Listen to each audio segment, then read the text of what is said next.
Hey my listeners, कैसे हैं आप लोग। आ चुकी है आप लोगों के लिए फोर्स्ड मैरिज विद मिनिस्टर का न्यू एपिसोड। तो चलिए इसे शुरू करते हैं।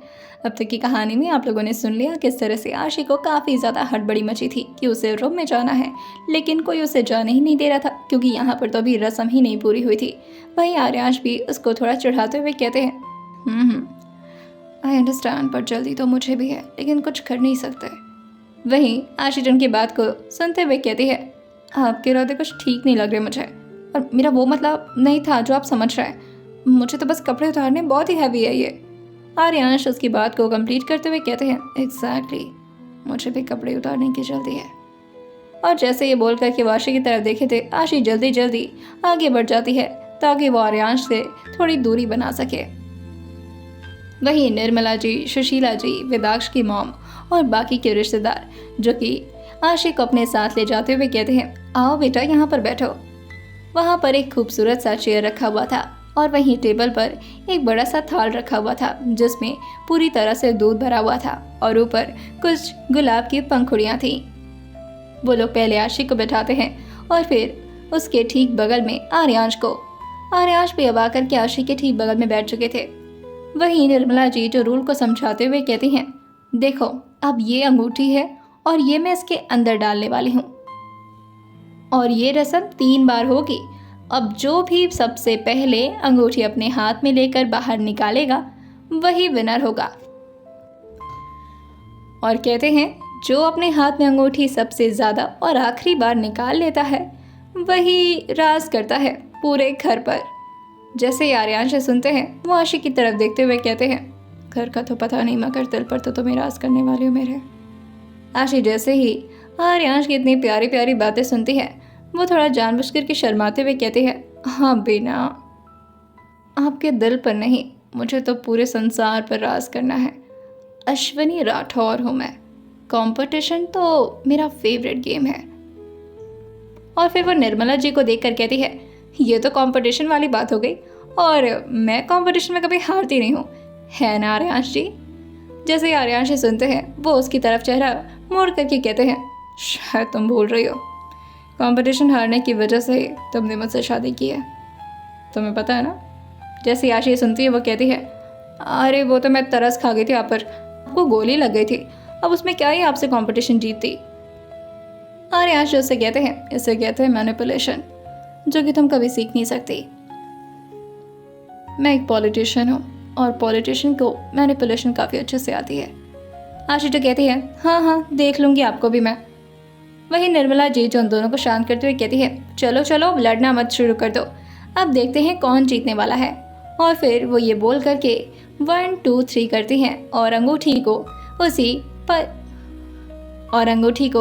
उसी पीतल के बड़े से थाल में गिरा देती हैं। जैसे ही उन्होंने अंगूठी गिराया था आशी तुरंत ही अंगूठी को ढूंढना शुरू कर देती है। वहीं आर्यांश के हाथ और आशी के हाथ दोनों एक दूसरे से बार बार टच हो रहे थे। आर्यांश तो जानबूझकर के आशी के हाथ को ही पकड़ लिए थे। आशी का सिर्फ एक ही हाथ अंदर था। वहीं वो जैसे ही दूसरा हाथ डालने वाली होती है निर्मला जी तुरंत ही आशी को रोकते हुए कहती हैं नहीं बेटा, आप सिर्फ एक ही हाथ इस्तेमाल कर सकते हो, दूसरा हाथ नहीं। आशी जो कहती है अरे पर, और फिर वो आर्यांश को देखते हुए कहती है क्या कर रही है, मेरा हाथ तो छोड़िए। वो काफ़ी धीरे से बोल रही थी मगर सुशीला जी, निर्मला जी, वही सुधांशु जी, वेदाक्ष, वहाँ के आसपास खड़े सभी लोग को समझ में आ जाता है कि आशी इस वक्त क्या बोल रही है। आर्यांश एक हल्की सी तिरछी स्माइल करते हुए कहते हैं तुम छुड़ा लो। आशी जो कहती है मुझे जीतना है। आर्यांश कहते हैं पहले हाथ छुड़ा लो उसके बाद जीत जाना। आशी वो कहती है आप राइट हैंड से क्यों खेल रहे हैं, आपको तो लेफ्ट हैंड से खेलना चाहिए था, फिर बताती मैं। आर्यांश उससे कहते हैं मेरा लेफ्ट हो या राइट हो तो मुझे नहीं हरा सकती। आशी जो कहती है कंपटीशन, हाँ कंपटीशन। और ये बोल करके वो बार बार आर्यांश के हाथ से अपने हाथ को छुड़ाने लगती है, लेकिन आर्यांश उसके हाथ को नहीं छोड़ते। फिर आशी थोड़ा करीब आकर के आर्यांश के हाथों से अपने हाथ को सटाते हुए कहती है अजी सुनते हैं, छोड़ दीजिए ना हाथ, मेरा हाथ दर्द हो रहा है और चूड़ियाँ भी मेरे हाथ में चुभ रही हैं। जैसे ही आशी ने इतनी प्यारी आवाज़ का यूज़ किया था आर्यांश को तो अब पिघलना ही पड़ जाता है और वो बस आशी की तरफ देखते हैं और आशी झटके से अपने हाथ को छुड़ा लेती है। आर्यांश उसे देख करके एकदम से हैरान रह गए थे कि आखिर आशी भी इस तरह से कभी बात कर सकती है। और इतनी प्यारी आवाज़ सुन करके तो आर्यांश का मन ही नहीं कर रहा था कि वो इस गेम को जीते। वहीं वो ढूंढने की कोशिश ही नहीं करते अंगूठी, और आशी तुरंत ही अंगूठी को ढूंढती है और उसे बाहर निकालते हुए कहती है, देखो मैं जीत गई। और फिर वो आर्यांश के सामने उस अंगूठी को लाते हुए कहती है, मैनिपुलेशन सिखा रहे थे मुझे, हाँ? आर्यांश उसकी तरफ थोड़ा मुस्कुराते हुए देखकर कहते हैं, सिखा तो रहा था और तुम सीख भी काफ़ी जल्दी गई। आशी तो कहती है, मुझे मैनिपुलेशन सिखाने की ज़रूरत नहीं है, मैं दूसरों को मैनिपुलेट करती हूँ। आर्यांश उसे कहते हैं, तो फिर मुझसे शादी क्यों किया? चाहती तो नहीं भी कर सकती थी ना? आशी इस बात का जवाब खुद भी नहीं दे पाती और आर्यांश से कहती है, चलिए चलिए नेक्स्ट टर्न। वहीं निर्मला जी फिर से अंगूठी को लेती हैं और फिर से उसे पीतल के थाल में इधर उधर घुमाती हैं और फिर छोड़ देती हैं। इस बार वो डायरेक्टली अंगूठी को नहीं गिराई थी, ताकि ना आशी और ना आर्यांश दोनों को ना पता चले कि अंगूठी कहाँ पर हो सकती है। वहीं आर्यांश जो इस बार आशी की तरफ ध्यान नहीं देते और अंगूठी को अपने हाथ में पहले ही पकड़ लेते हैं। वहीं आशी जो कहती है, अंगूठी कहाँ गई, ये तो दिख ही नहीं रही है। वो थाल काफ़ी बड़ा था, वो चारों तरफ अपने हाथ को इधर उधर फेर लेती है मगर उसे अंगूठी नहीं दिखती। वहीं आर्यांश ने इस वक्त अंगूठी अपने मुट्ठी में कस के बंद कर रखी थी और वहीं वो उसी अंगूठी को बाहर निकालते हैं और अपने हाथ से उस अंगूठी को आशी की तरफ करते हुए कहते हैं, अंगूठी ढूंढ रही हो? आशी जैसे ही आर्यांश के हाथ में उस अंगूठी को देखती है, वो गुस्सा करते हुए कहती है, ओह, इस बार जीत गया फिर से, कोई बात नहीं, नेक्स्ट टाइम नहीं होगा ये। निर्मला जी जो अपने बेटे को कहती हैं। वहीं इस बार आर्यांश की टीम जो कि काफ़ी ज़्यादा खुश हो गई थी, जिस टीम में इस वक्त पिया, सोनी, सुशीला जी और वेदाक्ष की मॉम थी, लेकिन वहीं दूसरे टीम में यानी कि आशी की टीम में वेदाक्ष, निर्मला जी, सुधांशु जी और बाकी के आए हुए कुछ रिश्तेदार थे। वहीं सुशीला जी जो कहती हैं, इस बार अंगूठी हम गिराएंगे बहू, लाओ दो हमें। और वो निर्मला जी के हाथ से अंगूठी लेती हैं और फिर उसे अपने हाथ से अंदर ले जा करके गिरा देती हैं। फिर वो उन दोनों से कहती हैं, इस बार जो अंगूठी ढूंढेगा वही होगा असली मालिक। आर्यांश अपने हाथ को तुरंत ही ले जाते हैं और उन्हें समझ में आ चुका था कि सुशीला जी ने अंगूठी कहाँ छोड़ी होगी और फिर वो अपने हाथ को उसी जगह पर रख देते हैं। अंगूठी उनके हाथ के अंदर दबी हुई थी, उन्होंने अंगूठी अपने हाथ में पकड़ी नहीं। लेकिन वहीं आशी जो लगातार अंगूठी को इधर उधर ढूंढने लगती है कि तभी आर्यांश जो अपने हाथ को हटाते हैं और फिर आशी के हाथ को फिर से पकड़ लेते हैं। आशी जो आर्यांश के हाथ को देखकर कहती है, क्या कर रहे हैं आप? पापा मेरा हाथ क्यों पकड़ ले रहे हैं? वहीं आर्यांश अंगूठी को आशी के हाथ में देते हुए कहते हैं, लो तुम जीत लो। आशी जो कहती है, मुबारक हो ऐसी जीत आपको, लेकिन मुझे ऐसी जीत नहीं चाहिए, जीत की मोहताज नहीं हूँ मैं। आपको पता है, खुद अपनी बदौलत जीतना पसंद है मुझे। आर्यांश उससे कहते हैं, तब तो तुम हार गई क्योंकि अंगूठी मुझे पहले मिल चुकी थी। आशी तो कहती है, हाँ तो फिर हार ही गई। आर्यांश कहते हैं, तो फिर मैं तुम्हारा मालिक बन जाऊंगा, सोच लो, और मेरी हर बात माननी पड़ेगी तुम्हें। आशी तो कहती है, मैं अपने मम्मी पापा की बात नहीं मानी आज तक, आपकी क्या बात मानूंगी, घंटा। वही आर्यांश उससे कहते हैं, तो फिर ठीक है, ये अंगूठी तुम अपने हाथ में ले लो। आशी तो कहती है, नहीं, वैसे भी चीटिंग होगा और मैं चीटिंग करके जीतना नहीं चाहती। आर्यांश उससे कहते हैं, चीटिंग तो तुमने तब भी किया था जब तुमने महेश्वरी को बंदूक थमाया था। तो आशी जैसे ही सुनती है, वो आर्यांश की तरफ देखते हुए कहती है,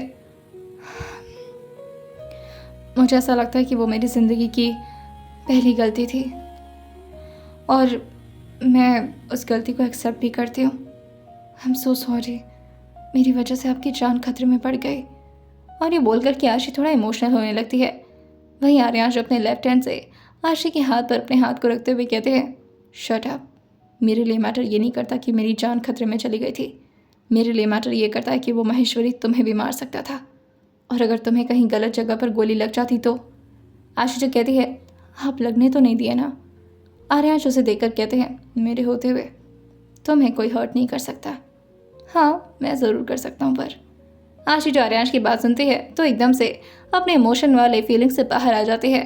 वहीं आसपास के सारे लोग जो कि आशी की टीम वाले आशी को हुट कर रहे थे और आर्यांश की टीम वाले आर्यांश को, लेकिन तभी आर्यांश आशी के हाथ में उस अंगूठी को थमा देते हैं। लेकिन आशी फिर से आर्यांश से कहती है, ये चीटिंग है और मैं ऐसा नहीं कर सकती। आर्यांश ज़बरदस्ती आशी के हाथ को पकड़ते हैं और उसे बाहर की तरफ कर देते हैं और अपने हाथ को झटके से आशी के हाथ से हटा लेते हैं। और ये काम उन्होंने इतना जल्दी और इतना रैपिडली किया था कि कोई भी ये देख नहीं पाता कि आशी नहीं बल्कि आर्यांश ने अंगूठी को पकड़ रखा था।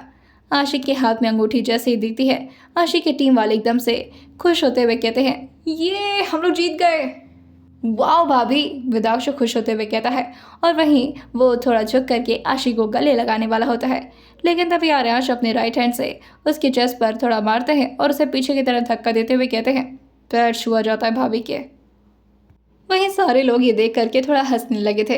विदाक्ष भी अपना मुंह बनाता है और आशी की तरफ अपने हाथ को झुका लेता है और आशी के पैर को टच करते हुए कहता है, ओके भाभी, कॉन्ग्रेचुलेशन। आशी जो तुरंत ही अपने पैर को पीछे करते हुए कहती है, अरे अरे, पैर छूने की जरूरत नहीं है, और वैसे भी मैं इतनी भी बुढ़ी नहीं हो गई हूँ। वहीं सब लोग अभी खुश हो ही रहे थे और आपस में लोग बात कर ही रहे थे। कुछ गॉसिपिंग चल रही थी, कुछ फोटोशूट चल रहा था। उसी बीच आशी एकदम से अपने लहंगे को पकड़ के खड़ी होती है और वहीं निर्मला जी से कहती है, तो अब मैं जाऊँ रूम में? प्लीज़ आंटी, ये बहुत भारी लहंगा है, मुझे इसे उतारना है। वो पूरे फ्लो में ये बोल चुकी थी और उसे बिल्कुल भी अंदाज़ा नहीं था कि इस वक्त इसका क्या मतलब निकाला जा सकता है। सब लोग अपने मुंह पर हाथ रख चुके थे और वहीं सब लोग अपनी नज़र को भी इधर उधर करने लगे थे। आर्यांश भी तुरंत खड़े होते हैं और निर्मला जी से कहते हैं, जाने दीजिए मॉम, काफ़ी बेसब्र हो रही है। सुशीला जी जो आर्यांश के कंधे पर मारते हुए कहते हैं, ध्यान रखना तुम ज़रा, और हाँ, अभी तुम्हें चोट लगी है ना, तो उसी हिसाब से काम करना बेटा। आर्यांश जी कहते हैं, मुझे अच्छे से पता है मुझे क्या करना है, अब आप लोग जगह देंगे मुझे। सारे लोग आर्यांश और आशी को घेर कर खड़े थे। वहीं जैसे ही पता चलता है आशी को कि वो अब फाइनली रूम में जा रही है, वो खुश होते हुए गहरी सांस लेती है और फिर जल्दी जल्दी आर्यांश के साथ ऊपर जाने लगती है। वो इतना तेज चल रही थी कि आर्यांश उससे कहते हैं, आराम से चलो, क्या कर रही हो, दौड़ना है क्या तुम्हें? आशी जो कहती है, मुझे और बर्दाश्त नहीं हो रहा, ऐसा लग रहा है मेरी सांस अटक जाएगी, जल्दी चलिए। आर्यांश उससे कहते हैं, तुम्हें पता भी है तुम इस वक्त क्या कर रही हो आशी? आशी जो कहती है, सीढ़ियाँ चढ़ रही हूँ और क्या कर रही हूँ, उसमें क्या दिक्कत है, मतलब सीढ़ियाँ भी नहीं चढ़ सकती, आप भी ना इतना रोक टोक मत क्या करिए। आर्यांश उससे कहते हैं, कैसे बताऊँ तुम्हें? आशी जो कहती हैं, कुछ मत बताइए, आप बस शांत रहिए और मुझे जाने दीजिए। और ये बोल करके वो अपने लहंगे को उठा करके जल्दी जल्दी रूम के अंदर भागती है और जैसे ही उसने रूम का दरवाज़ा खोला था और बेसुध होकर के वो अंदर आ गई थी कि बस उसके मुंह से एक ज़ोर की चीख निकलती है।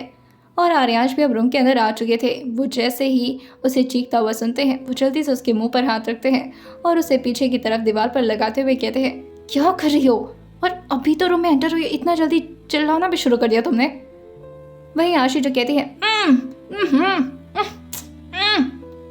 वहीं आशी इस वक्त अपने मुंह को आर्यांश से छुड़ाने की कोशिश में लगी हुई थी। आर्यांश से कहते हैं, क्या है? जैसे ही आशी ने आर्यांश का हाथ हटते हुए देखा था, वो जोर से आर्यांश को उनकी चेस्ट पर मारते हुए कहती है, ये क्या तरीका था, वो क्यों दबा रहे थे मेरा? आर्यांश से कहते हैं, क्या चाहती हो, कल हम लोग घर वालों को फेस ना कर पाए? आशी जो कहती है, क्या मतलब इसका? आर्यांश से कहते हैं, तुम चिल्ला क्यों रही थी? आशी जो आर्यांश के बगल से निकलते हुए कहती है, वो मैं देख करके डर गई थी। आर्यांश उसकी कलाई को पकड़ते हैं और उसे फिर से दीवार पर ले जाकर के सटा देते हैं और उसके ठीक सामने आते हैं और उसके होंठों पर अपने हाथ को रखते हुए कहते हैं, और किस बात से डर गई थी? आशी जो कहती है, दूर रहकर भी बात हो सकता है ना मिस्टर, तो दूर रहकर के बात करिए। हाँ। वही आर्यांश कहते हैं, अच्छा, वैसे नीचे तो काफ़ी बेसब्र हो रही थी कि मुझे रूम में जाना है। आशी जो कहती है, आप गलत समझ रहे हैं, मेरा वो मतलब नहीं था रूम में आने का, आपको भी पता है। आर्यांश से कहते हैं, तुम्हारा जो भी मतलब था, लेकिन घर वाले तो ये मतलब निकाल रहे थे ना। आशी जो कहती है, तो इसमें मेरी थोड़ी ना गलती है। आर्यांश से कहते हैं, और अभी तुम चिल्ला क्यों रही थी? आशी जो पीछे देख कर के कहती है, ये सब क्या है, और ऐसे थोड़ी ना किया जाता है, आपको पता है मुझे ये सब देख कर के कितना बुरा लगता है, और आपने मुझे बहुत हर्ट कर दिया। आर्यांश से कहते हैं, मैंने हर्ट कर दिया? मैंने अभी कहाँ कुछ किया है? आशी जो आर्यांश की तरफ देखते हुए कहती है, आप बहुत गंदे हैं, वो वाला मतलब नहीं है मेरा, मतलब आपने मेरा दिल दुखा दिया। आर्यांश कहते हैं, तुम थोड़ा धीरे बोलोगे, बाहर लोग सुन सकते हैं। आशी कहती है, हाँ तो सुनने दीजिए, सबको सुनने दीजिए, मेरी दिल की बात है कि आपने मुझे बहुत हर्ट किया है, आपको पता है ना कि मुझे ये सब नहीं पसंद है। आर्यांश उससे कहते हैं, क्या नहीं पसंद है? वहीं आशी जो आर्यांश से कहती है, अरे यही नहीं पसंद है, पीछे देखिए ये क्या है? आर्यांश उससे कहते हैं पहले तो तुम आराम से बोलो। आशी तो कहती है नहीं बोलूँगी आराम से, क्या कर लेंगे। आर्यांश उसके कंधे पर हाथ रखते हैं और फिर धीरे से उसे समझाते हुए कहते हैं आशी, तुम्हारे इन आवाज़ों की वजह से मेरे घर वाले मुझे हफ्सी समझेंगे। अभी तो रूम में एंटर हुए हैं और अभी से इतना वाइल्ड होने लगे हम। आशी जो कहती है हम और वाइल्ड, क्या बोल रही हैं आप। आर्यांश उससे कहते हैं वही जो तुम कर रही हो। आशी जो कहती है मैं चिल्ला भी नहीं सकती। आर्यांश जो कहते हैं तुम्हें पता ना आज क्या है। आशी जो कहती है जो भी है पहले आप पीछे देखिए, ये सब क्या है। आर्यांश जो जैसे ही पीछे की तरफ देखते हैं और कहते हैं क्या हो गया, और फिर वो बेड की तरफ देखते हुए कहते हैं बेड ही तो है। आशी जो कहती है ये बेड ऐसे क्यों सजा है, इसमें फूल क्यों लगे हुए हैं, और ये ऊपर से ये झालर वालर, ये फूलों से इतना सजाया क्यों गया है, और वहाँ क्या लिखा है। आर्यांश जो कहते हैं तुम्हें पढ़ने नहीं आता। आशी जो कहती है पढ़ने तो और है लेकिन क्यों लिखा है ये। आर्यांश जो कहते हैं क्योंकि हमारी वेडिंग नाइट है और उसको हिंदी में सुहाग। उसने आर्यांश ने इतना बोला ही था कि तभी आशी जल्दी से आर्यांश के मुंह पर अपने हाथ को रखते हुए कहती है बस, इसके आगे बोलने की ज़रूरत नहीं है। आर्यांश जो अपनी आंखों से स्माइल करते हुए उसे देखकर कहते हैं क्यों, और वो झटके से आशी के हाथ को पकड़ लेते हैं और उसके हाथ को उसके ठीक कमर के पीछे ले जाकर के मोड़ते हुए कहते हैं शर्म आ रही है सुनने में। आशी जो कहती है देखिए आपको पता है किस हालात में हमारी शादी हुई है, और ये शादी को मैं बिल्कुल भी मानती नहीं हूँ। आपको गोली नहीं लगती है तो मैं शादी नहीं करती। आर्यांश कहते हैं गोली लगने के बावजूद भी मैंने तुम्हें फोर्स नहीं किया शादी के लिए, तुम खुद बेसब्र हो रही थी मुझसे शादी करने के लिए। आशी जो कहती है ऐसा कुछ नहीं है, और वैसे भी मेरी जान बचाई थी आपने, सिर्फ उसकी वजह से शादी कर लिया मैंने, और कुछ नहीं। और ये सब रुकिए मैं खुद ही इसे उतार करके फेंकती हूँ। आर्यांश जो कहते हैं एक बार और ऐसे ही बेड को सजाया गया था, तुम्हें याद होगा। आशी जो कहती है हाँ याद है, एंगेजमेंट के दिन।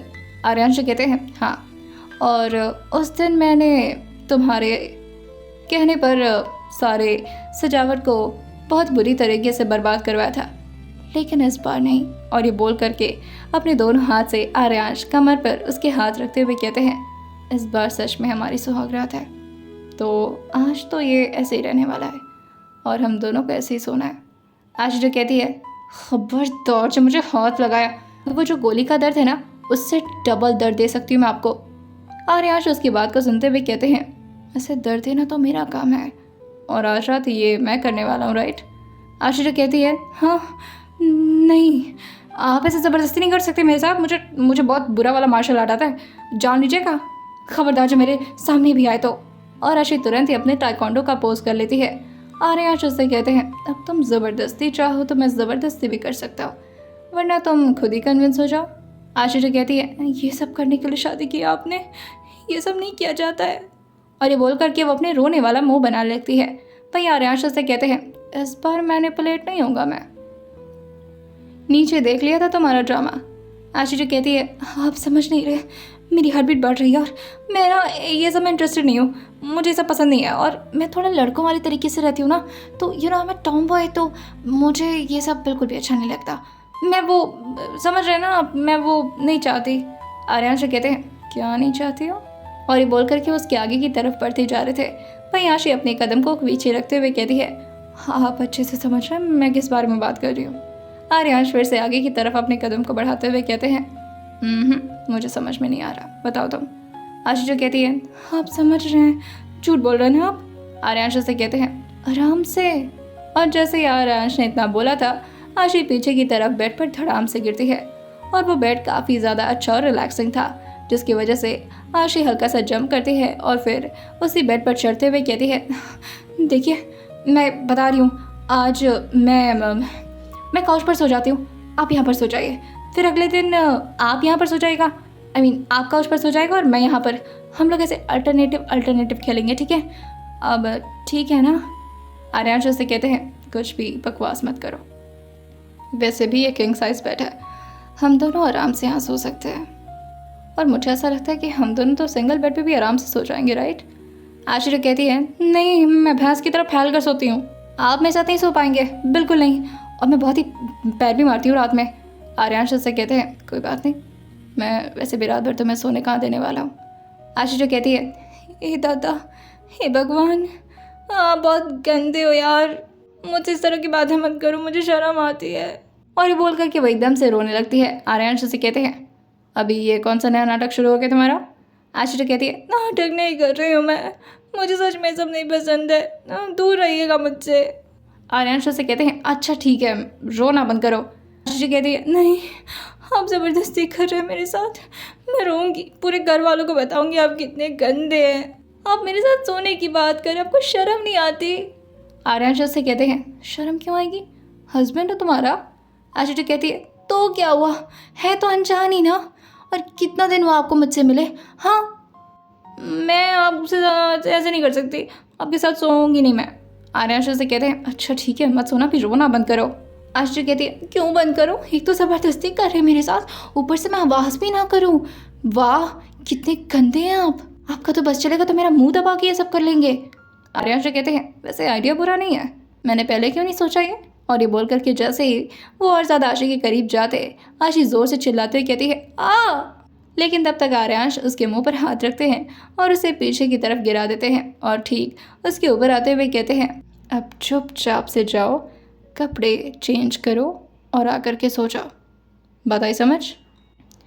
वही उन्होंने अभी भी आशी के मुंह को दबा रखा था।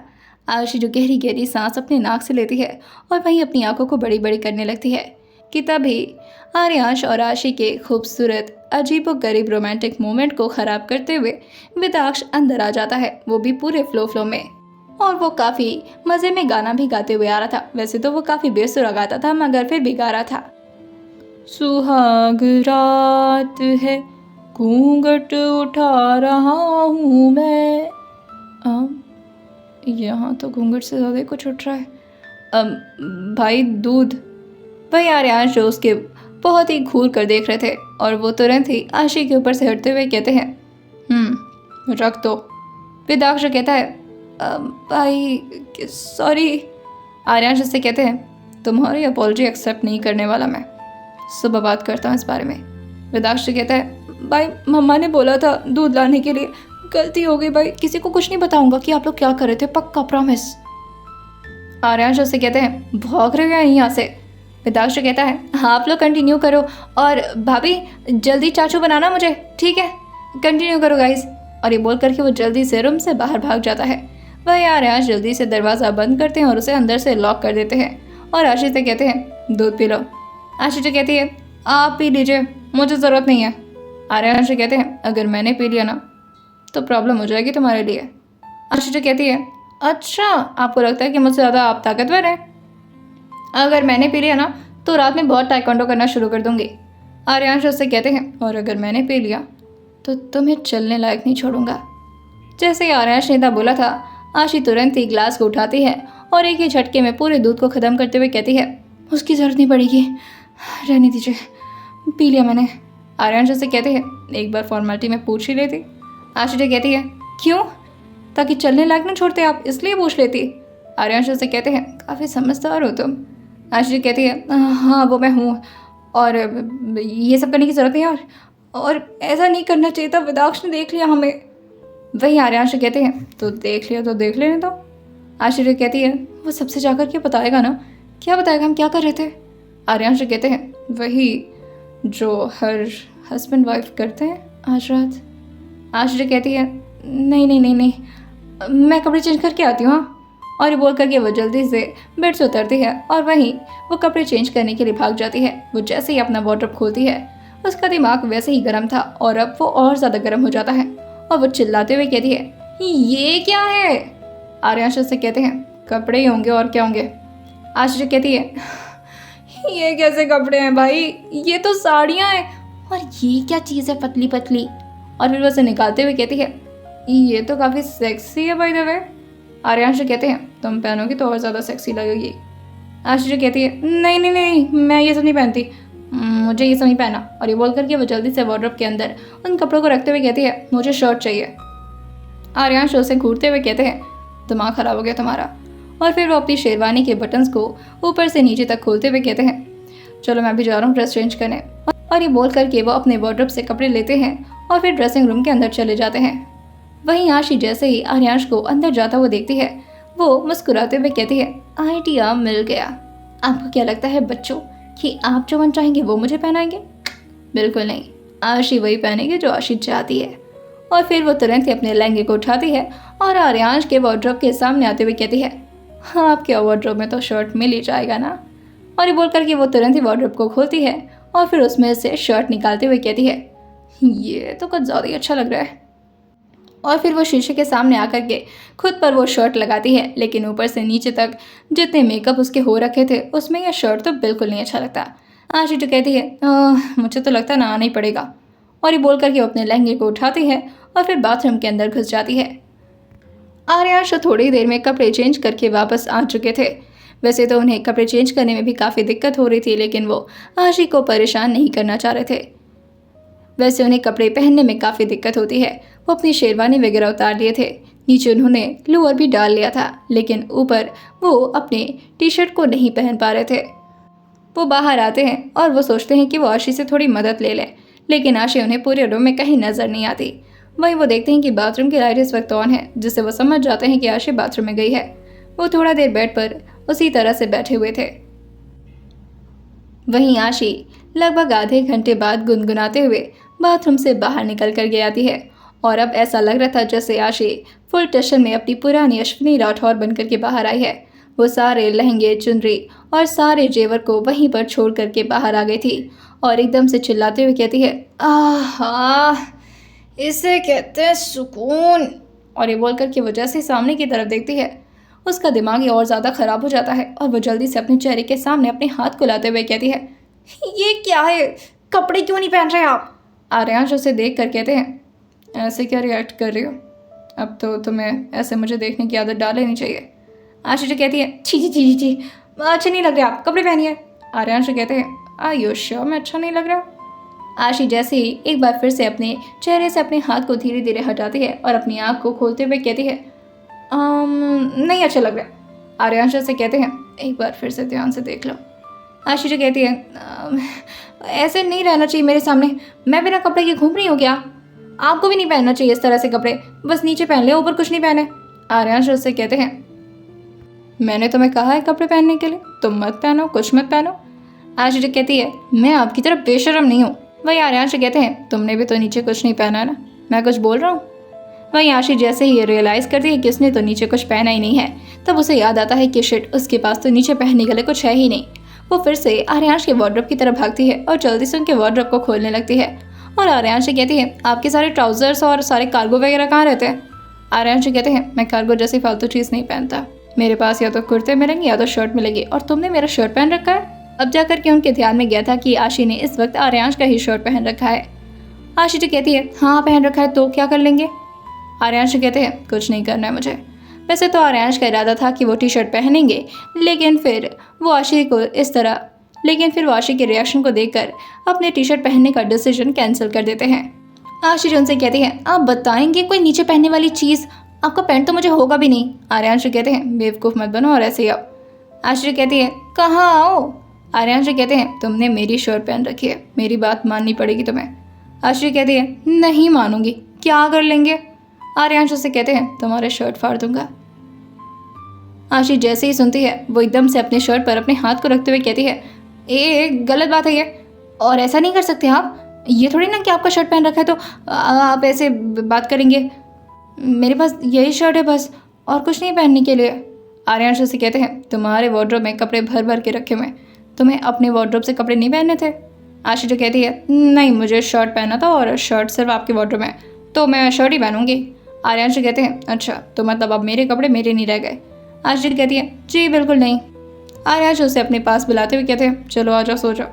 आशी कहती है, आप उधर क्या इशारा कर रहे हैं, बेड पर नहीं आऊँगी मैं, काउच पर जाके सो जाऊँगी। आर्यांश उससे कहते हैं, काउच इतना बड़ा नहीं है। आशी कहती है बड़ा, मैंने देखा था, पिछली बार भी आई थी मैं।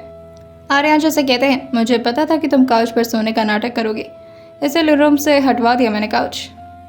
वहाँ पर तुम्हें सिर्फ छोटे छोटे कुछ सोफ़ा मिलेंगे, अगर तुम वहाँ पर बैठे बैठे सो सकती हो तो सो जाओ। आशी कहती है, अरे काउच ही हटवा दिया?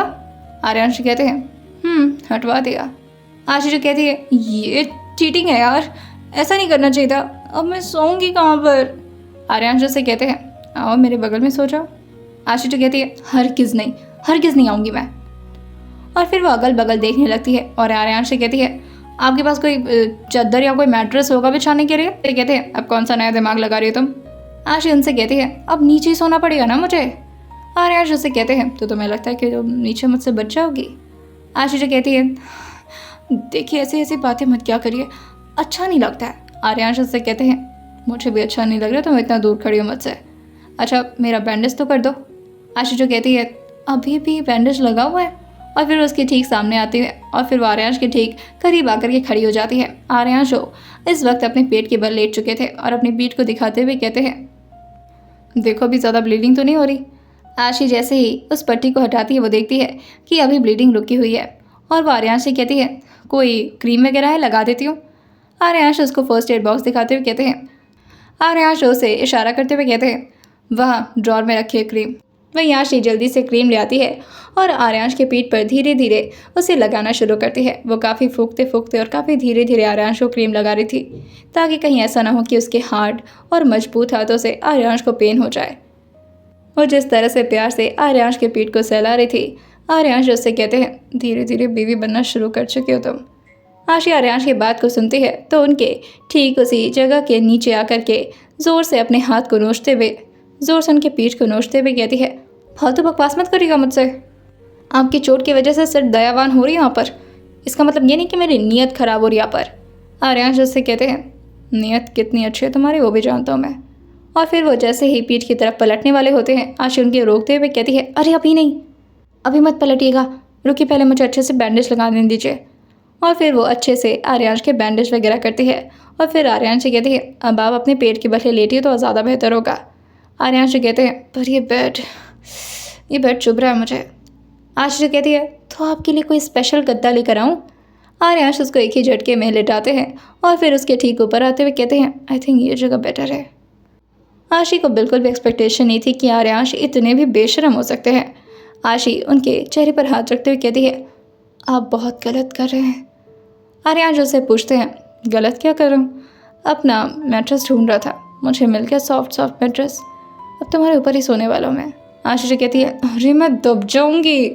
आर्यांश जो उससे कहते हैं, ये तुम्हारी प्रॉब्लम है, मैंने तो सुना था कि तुम बहुत स्ट्रांग हो, मुझे भी नहीं एडजस्ट कर सकती। आशी कहती है, आप बहुत ऐसे मत कहिए ना, मुझे अजीब लग रहा है। आर्यांश उससे कहते हैं, कैसा महसूस हो रहा है? आशी कहती है, कुछ तो गंदा सा लग रहा है, ऐसा लग रहा है कि मैं ये नहीं चाहती थी लेकिन फिर भी हो गया, और कितने मुश्किल से मैंने शादी की है और अभी से आप बेशर्मी कर रहे हैं, इसलिए नहीं शादी करना चाहती थी मैं। आर्यांश कहते हैं, चलो ठीक है हट जाता हूँ। और ये बोल करके वो आशी के ठीक बगल में आकर के फिर से लेट जाते हैं और अभी भी उन्होंने अपने पेट के बल ही लेटा हुआ और अभी भी वो अपने पेट के बल ही लेटे हुए थे। वहीं एक बार में ही आशी के कहने पर जैसे आर्यांश हटते हैं, आशी को ये थोड़ा अजीब लगता है और फिर वो धीरे से बुदबुदाते हुए कहती है, एक ही बार में हट गए, मतलब सच में चाहते नहीं थे ऐसा कुछ करना, ऐसे बस मजाक कर रहे थे। अगर कोई चीज़ इंसान सच में चाहता है तो बार बार उसके लिए कन्विंस तो करने की कोशिश करता है ना। खैर मैं ये सब क्या सोच रही हूँ, मैं खुद ही बेशरम हो गई हूँ। छी आशी। आइए जानते हैं आने वाले एपिसोड में क्या होने वाला है और कैसे चलेगी आशी और आर्यांश की आगे की ज़िंदगी। आइए जानते हैं आने वाले एपिसोड में सुनते रहिए फोर्स्ड मैरिज मिनिस्टर सिर्फ और सिर्फ स्टोरी विद सौम्या के साथ।